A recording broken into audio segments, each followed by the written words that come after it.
Good morning. Welcome to the middle of the week. And I just wanted to say a quick word about our evening service tonight. A good friend of ours, Dr. Ray Young, will be with us. He was one of our teachers in college, right toward the end of my time in college. And he's been serving the Lord longer than I have, and so faithful. And he's actually was the last few days has been with Pastor Brian Pattison, who's out of our church in Chino at Victory Baptist Church. And Brother Young was preaching there Sunday, Monday, Tuesday. And so I asked him if he wouldn't be willing to sneak over here and just extend his stay another day. So you get to hear him tonight in church, and hope you can come and be a part of that or watch the services online.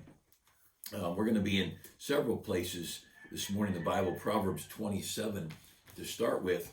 But I was talking to one of our ladies Sunday who, it was before Sunday school. She said she just loves these online morning moments, because whenever she wants, she can hit the pause button and stop me. And if you left it at that, it could be kind of insulting. But she meant so she can find the scriptures and catch up and whatever.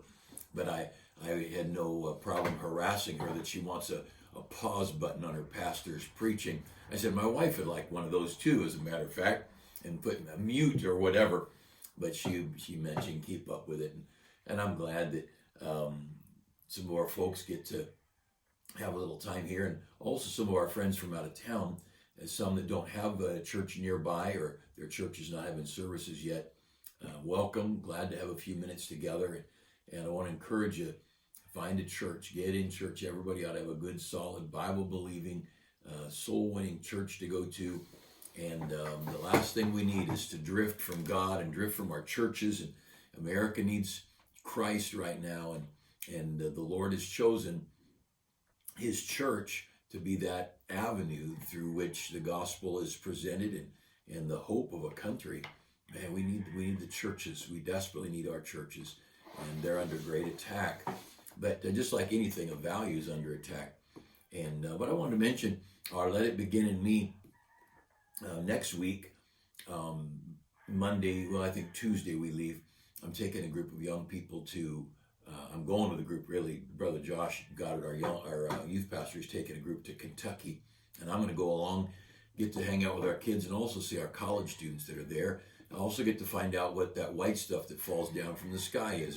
They've got a lot of snow and cold, but the following week is our revival week. And I want to just ask you, try and get here every night, Monday through Friday. And then on Saturday, we're going to have a special service at 4 in the afternoon. And that'll be wrapping up our week of meetings from Sunday to Sunday. So if you can come, that would be great. But this revival, Let It Begin in Me, I want us to draw near to God.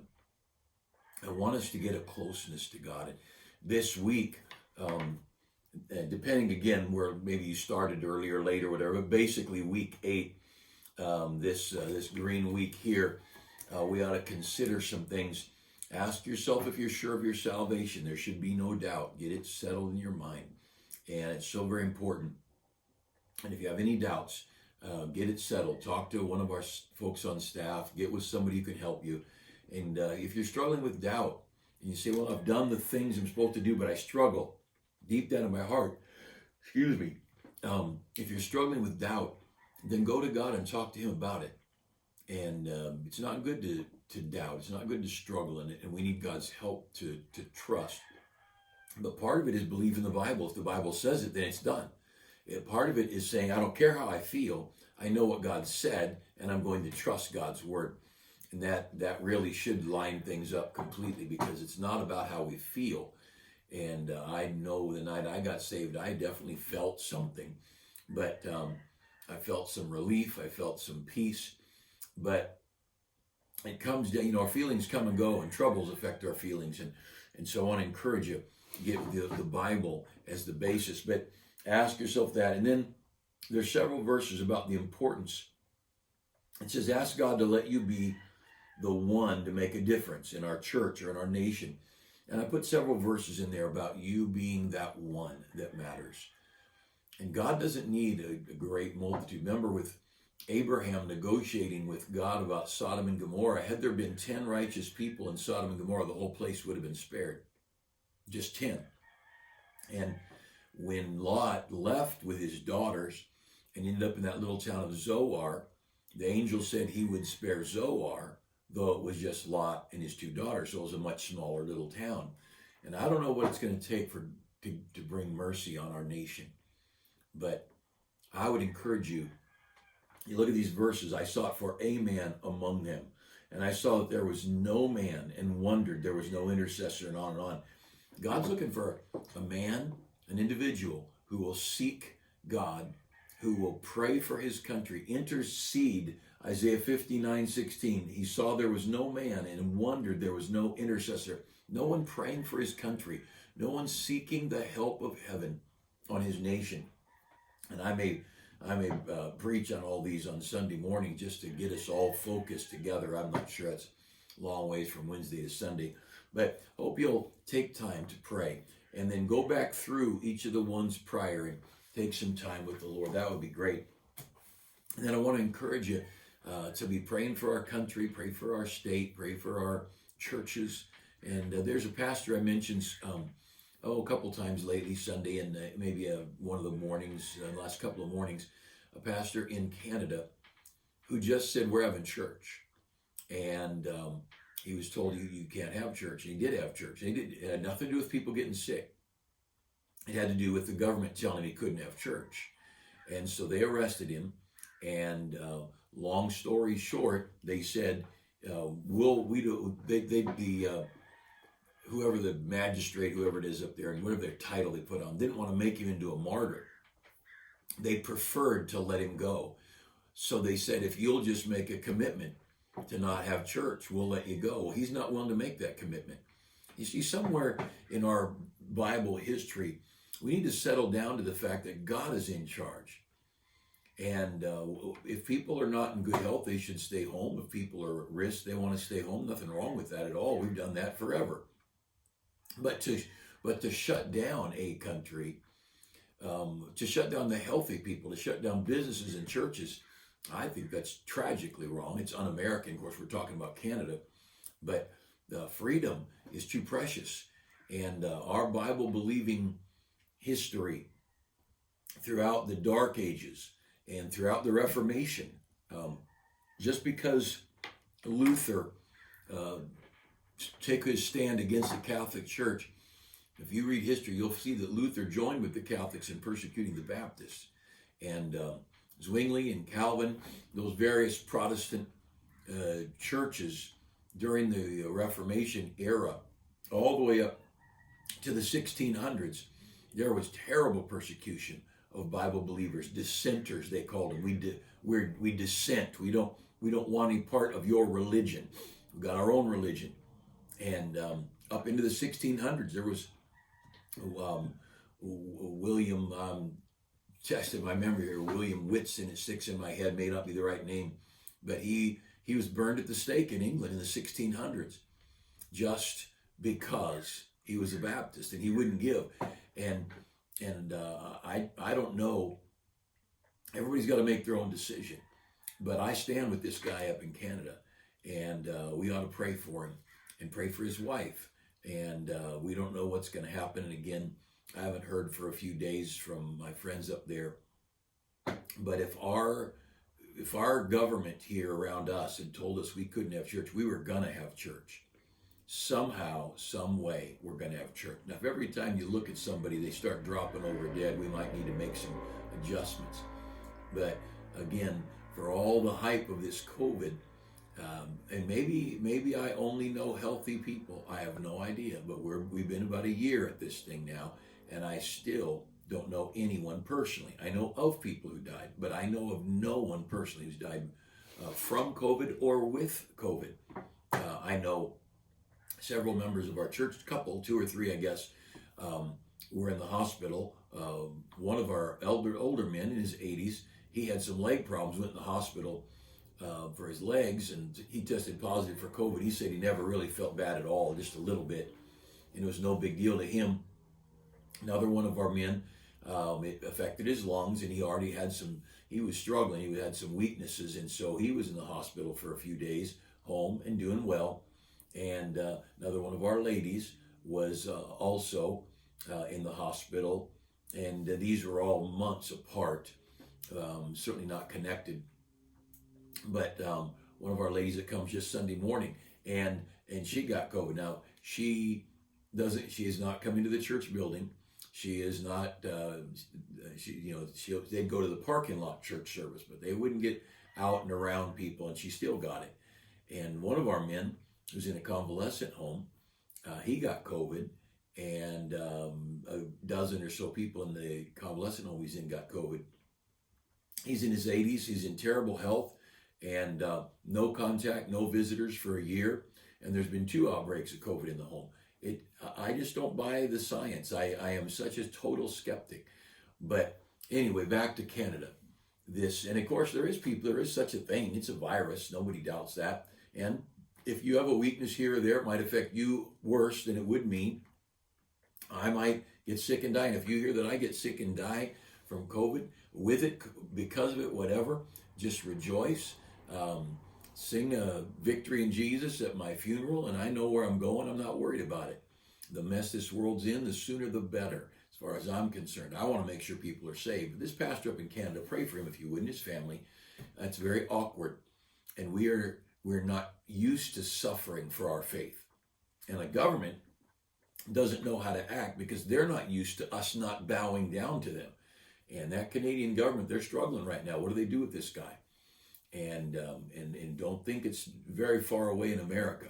The liberals in this country would shut down our churches as quick as they could.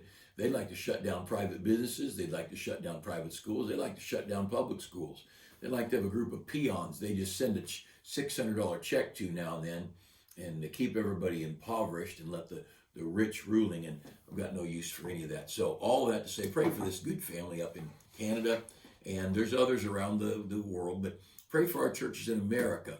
And I am concerned that we so easily shut our church doors and didn't open them as soon as we might have.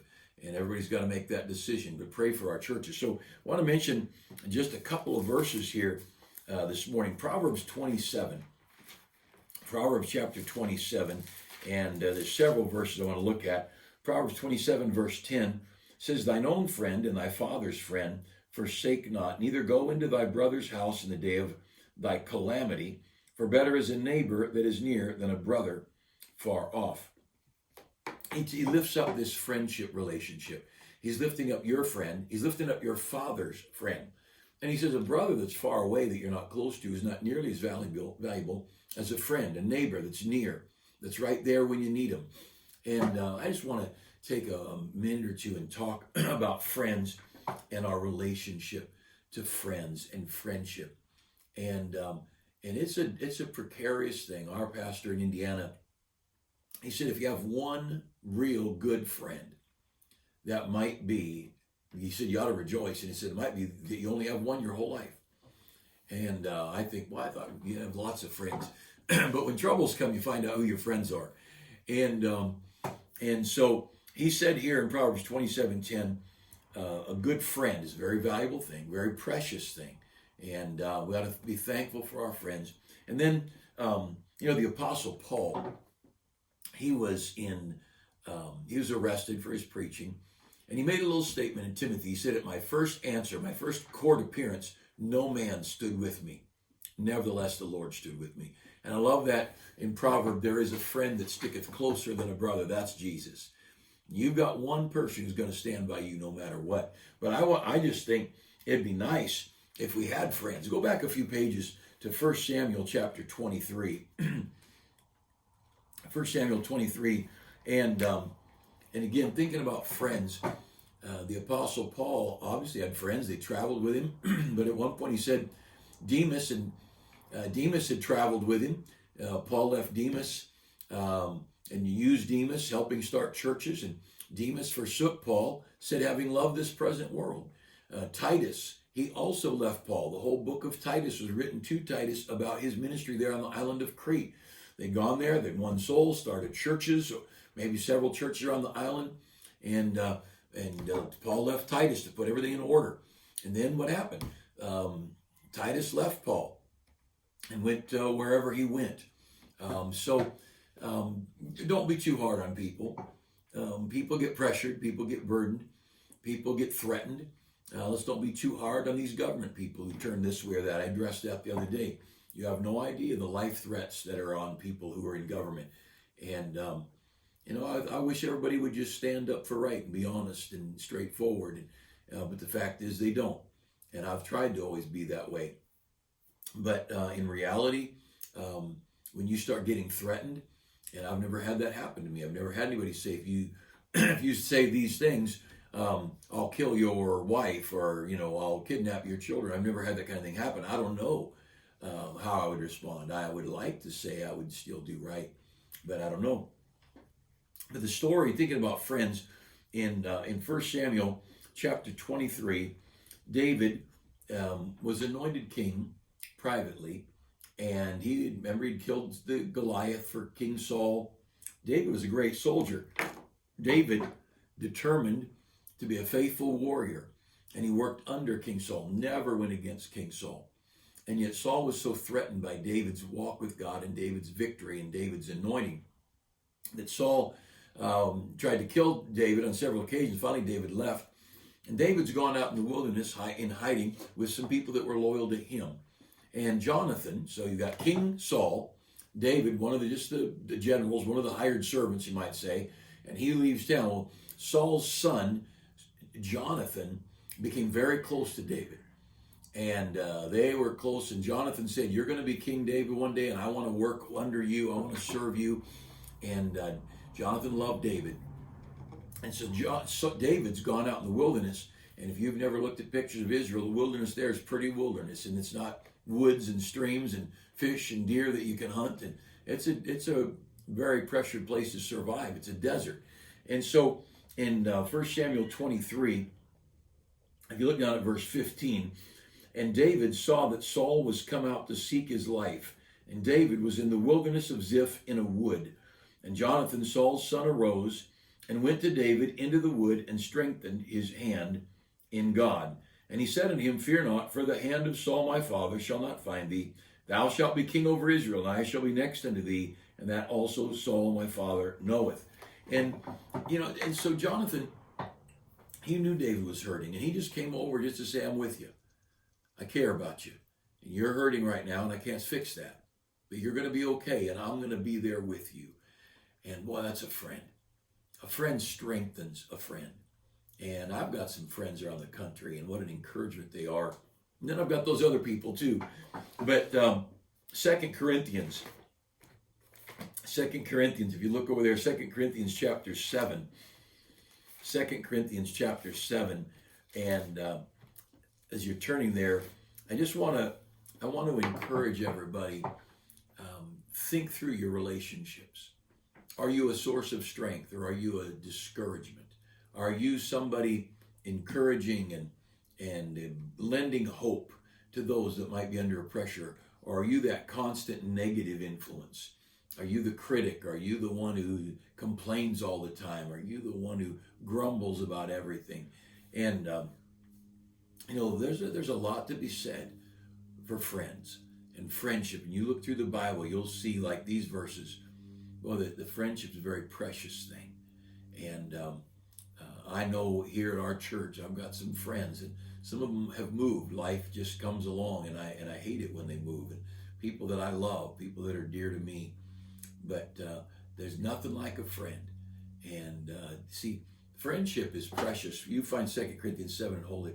Friendship is precious. See, you don't pick your mom or your dad. You don't pick your children.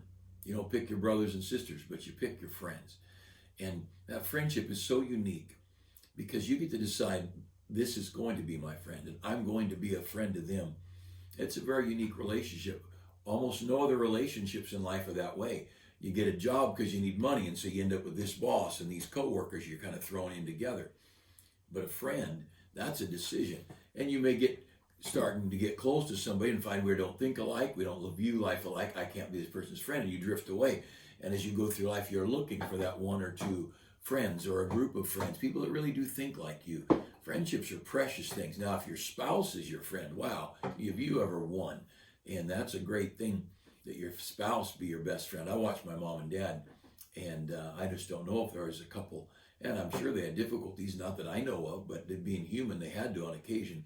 But I knew they were friends. And this was a excuse me, a stepdad. This was not a, excuse me, I get a mint here in my throat. This was not a childhood relationship. My dad had left, and my mom was the single mom for a couple of years. Somewhere along the way, I was, I don't know, 8 or 10, I guess 10 or so. I don't remember all the details, but my mom, through business relationships, met my stepdad, Bob Ryan, and I watched them as an adult more than as a youth, because the kids are selfish. All they think about is themselves. But my parents were friends, and I just think what a great thing if a husband and wife enjoy each other. If I could go anywhere and do anything right now, the where and what might vary, but the who would not vary. It would be with my wife. I just don't know anybody I'd rather go hang out with, and that's the way a relationship ought to be. And I know everybody doesn't have that, but it's a great thing. But it's a special thing because it's chosen. And I just think we ought to be extra good to friends. And I've got one friend from high school that's still around. It's really because of being saved, but he lives up in the Reading area, and so maybe once a year we'll cross paths. But we'll maybe text or call once in a while. But I know this: if I needed something, he'd be here, and if he needed something, I'd be there. There's something close about a friendship. I've got quite a few pastor friends, and that I think they would stand by me and help me, and we could be an encouragement to one another. But like with Paul, there are people who they're gonna, life is hard, and they may not make the wisest decision, and they may walk away from you, and it might be your spouse, or it might be someone you thought was your friend. Don't be too hard on them, because you've never been where they are. You've never faced what they faced, and there's sometimes some things just go wrong. This is a rough world we're in. It's a sin-cursed world. That's why I try desperately to not ever look with a critical spirit on somebody who acts differently than I would, or somebody who maybe chooses a course here and then changes there. And let's just give people some extra patience. On our part, be patient with people. And you lose a friend, it hurts, but you may not know what motivated everything there. So let's be good to people. But in 2 Corinthians chapter 7, there's a great verse. The Apostle Paul says in verse 5, when we were come to Macedonia, our flesh had no rest, but we were troubled on every side. Without were fightings, within were fears. He had a lot of problems. These were difficult days for him. Oh, that's when a friend means so much to you. And there's a lot of problems and a lot of burdens. And if you have a friend who's going through a valley, you ought to call them, text them, write them. You ought to be that little dribbling of friendship antibiotic every day or every week into their life, ever God leads. But Paul said in verse 6, we were troubled on every side. There's nowhere we could turn where there wasn't trouble. But look at verse 7. Verse 6. Nevertheless, God that comforteth those that are cast down comforted us by the coming of Titus. He said, God, when you get cast down, God comforts you. And in this case, God comforted us by sending Titus. And this was a friend and a young man who traveled with the Apostle Paul. And again, later he did leave, as far as we know.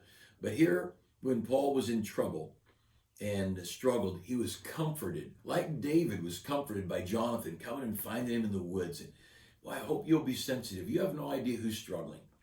I remember early in this COVID thing, my wife and I went to a little restaurant near us, a little privately owned Italian restaurant, and it was takeout, and I gave a much larger tip than would be acceptable, and I said, I just want you to know I'm grateful that you're open, and I'm hoping you'll be okay, and I wanted to give you something extra here, and she almost started to cry, and she said, we're just barely making it, and that was 6 months ago or so, and I think they're closed permanently now, and I think what a corrupt government we have that will trample under the tyrannical feet of a crooked government and destroy a family's livelihood and destroy all their investments, and how many people like them. But I want to be a friend, even if only for a minute. You want to shock somebody. You go to somebody who's hurting, especially somebody you don't even know well, and leave a $50 or $100 bill and say, "I just want you to know I care." And I went into a place of business after we did our transaction, and I trade there regularly, and but I couldn't tell you their names. And but during COVID, I know there were some struggles, and after it was done, wasn't a part of the business deal or anything. I had what I was going to get, and the owner was there, and I just put $100 bill down and said to him, I said, I just want you to know I care, and I can't fix your problems, but I want you to know I do care. And he couldn't believe it. And it's hard to, and that's, $100 is a lot of money, but it's not. Now when you start thinking about a person's business, and I don't want our businesses to close. And if I can be a friend for a moment, if I can just care, can we not double tip a waiter or waitress who's trying to survive in this world? You know how many waitresses and waiters are out of work right now, and how tragic it is. I go by these restaurants and I think, what a sad thing. And by God's grace and because of the faithfulness of people in our church, I've not missed a paycheck. No one on our staff has missed a paycheck during this whole last year of mess. But a lot of people are not that fortunate. And so I think if God's been extra good to you, let's be extra good to others. But see that friendship, that little encouragement. But then there are those who are your friends for decades. And those are, what a precious thing. And I hope we'll never take for granted those friends. You might just stop today and write a note or send a text to somebody. Just say, hey, I'm just thinking about you. I guess I do that every day. At least several times a week. I might miss a day here and there, but just to let people know I care and how thankful I am for friends. And people are precious commodity. Let's don't take lightly the people of God especially. And let's be good to them. I hope you have a good day today. I hope you can come tonight and hear Ray Young, our friend. And he's a guy who's been faithful through the decades, faithful through the battles, and a good wife and good kids. My wife and I were able to be on a history tour with him through Europe, Switzerland, Austria, Germany, Belgium. Had a wonderful time with he and his wife. And they're just great people. So I hope you'll join us tonight for church, either online or in the auditorium. The teenage choir will be singing. It'll be a good night. And anyway, I hope you have a great Wednesday and look forward to our paths crossing soon.